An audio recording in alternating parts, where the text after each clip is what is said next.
안녕하세요, 여러분. 저는 오늘 새로 산 집에 잔금을 치르고 등기 접수까지 완료하려고 합니다. 자, 제가 현재 거주하고 있는 집은 여기이고요. 그리고 새로 산 집은 바로 이 집인데요. 제가 거주하고 있는 이 지역은 바로 대전입니다. 그리고 새로 산 집은 수원이에요.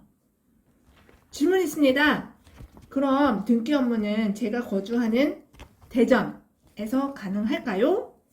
정답은 아닙니다. 구매한 집, 즉 물건이 속한 행정구역에서 해야 합니다. 그래서 저는 오늘 새 집을 매매한 지역으로 바로 수원이죠. 수원 영통 이 지역에서 잔금을 치른 후에 여러 곳을 방문할 예정입니다. 이제부터 챙겨야 할 서류가 많으니 가방을 하나 준비할게요. 자, 여기 가방이 있어요. 그리고 서류가 많으니까 이 가방에 하나하나 서류를 넣고 잘 들고 가도록 하겠습니다. 자, 우리 집이에요. 아직 출발 전인데요. 집에서 준비할 서류가 있어요. 내 신분증을 가방에 넣습니다. 자, 그리고 내 도장을 가방에 넣습니다. 실제 도장을 넣으셔야 해요. 그리고 바로 그 다음은 현금입니다. 현금이 필요한데요. 이 현금은 왜 필요하냐면 이따가 등기소에 갔다가 은행에 들러서 채권을 사게 되는데요. 채권을 구매할 때는 반드시 현금이 필요합니다. 은행에서 계좌 입금을 한다거나 카드 결제 절대로 안 됩니다. 그래서 반드시 현금이 필요해요. 그럼 현금은 얼마나 필요할까요? 대략 2억 5천 정도의 아파트를 매매한다고 하면 25만 원 정도의 현금이 필요합니다. 그러니 감안해서 넉넉히 준비하면 좋겠지요. 그리고 집에서 그 전에 준비해 놓은 초본 내 것입니다. 바로 이 새로 산 집을 산 주인의 초본이 필요합니다. 그런데 아직 준비가 안 됐어요. 근데 난 출발할 시간이 다 됐어요. 그렇다면 걱정하지 마세요. 이 초본은 이따가 구청에 갈 것인데요. 그곳에서도 발급받을 수 있으니까요. 자, 여기서 초본을 챙기고요. 그 다음 위임장 양식이 있는데요. 이 양식을 3장을 준비합니다. 그런데 이것도 마찬가지로 내가 준비가 안 되었다면 이것은 부동산에 요청해서 준비를 할 수도 있는데요. 부동산 사장님에게 잔금을 치르기 전에 며칠 전에 전화를 꼭 하셔서 저는 셀프 등기를 할 예정이니 위임장 3장을 꼭 준비해 주세요. 그리고 기타 등등 필요한 서류를 준비해 주세요 라고 말을 하면 됩니다. 위임장은 이렇게 생겼어요. 이거는 예시를 들어서 적은 것이고요.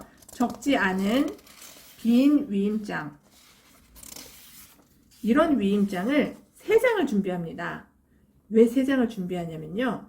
여기에다 적어야 될 내용이 많은데 이 내용에 적다가 실수할 경우를 대비해서 여분으로 3장을 준비해요.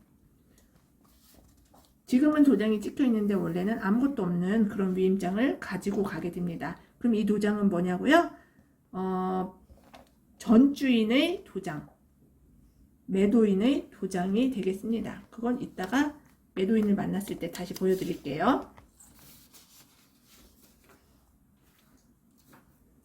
그래서 위임장 3장이 있으면 먼저 또 가방에 넣습니다. 이게 없으면 부동산에서 받을 수 있어요.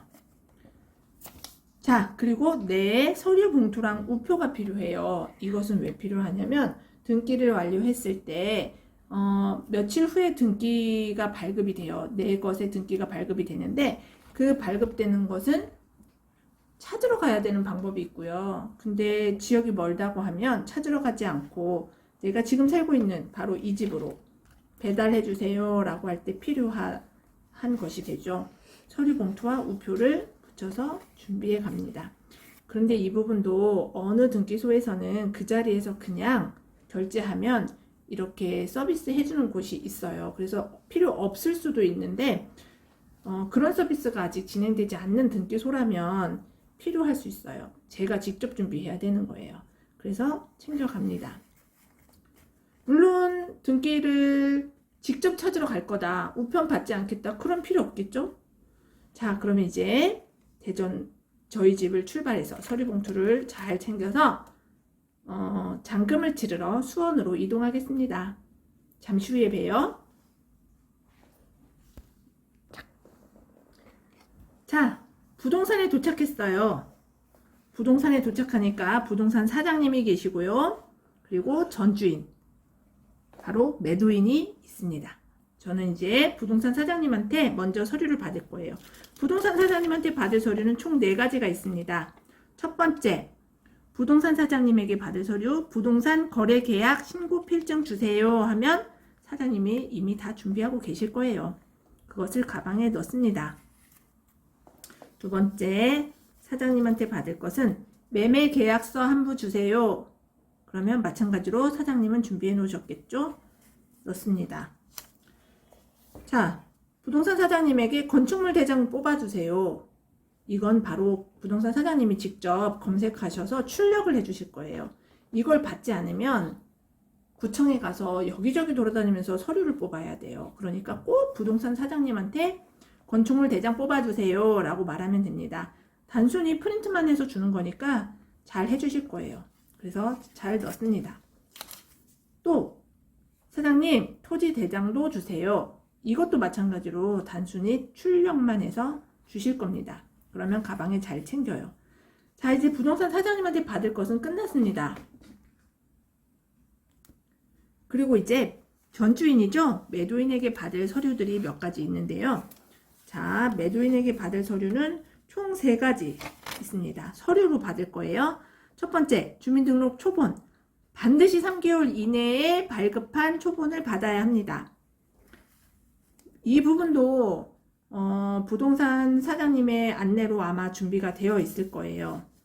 그리고 또 매도인한테 받을 것은 인감증명서, 부동산 매도용으로 이 부분도 미리 발급해서 가지고 오셨을 거예요. 그러면 챙겨 넣습니다. 그리고 부동산에서 매도인에게 받을 것은 등기 필증 원본입니다. 이것은 이 사람이 가지고 있던 등기 권리증의 맨 앞 표지에 있고요. 이것의 원본 한 장만 있어도 됩니다. 원본을 반드시 한 장 받아야 합니다. 그리고 정말 중요한데요. 이분이 가기 전에, 헤어지기 전에 반드시 위임장 3장에 도장을 받아야 돼요. 아까 말씀드린 집에서 있다면 챙겼을 위임장 서류, 원래는 비어 있는데요. 여기에 전주인의 도장을 찍어야 해요. 3장 똑같이 찍어서 제가 챙겨갑니다. 이 도장을 받지 못하면 매도인이 있는 곳으로 찾아가서 다시 도장을 받아오는 번거로운 일이 있을 수 있으니까 반드시 3장의 도장을 받습니다. 그래서 잘 챙겨 넣어요. 그런 다음에 이제 우리는 구청으로 이동할 거예요. 잠시 후에 뵐게요.